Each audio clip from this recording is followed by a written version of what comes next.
Tell you what, these Bale forks on the tractor are a game changer.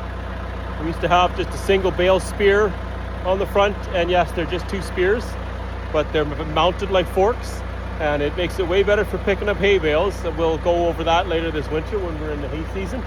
But there's no way I could have hauled these here up to the farm with the old Bale spear. I would have been skidding them with the chain or something like that, one at a time. This way I can easily carry two at a time. They don't exceed the working load of the boom or the forks. And yeah, game changer on the Homestead is having a set of Bale forks on your tractor.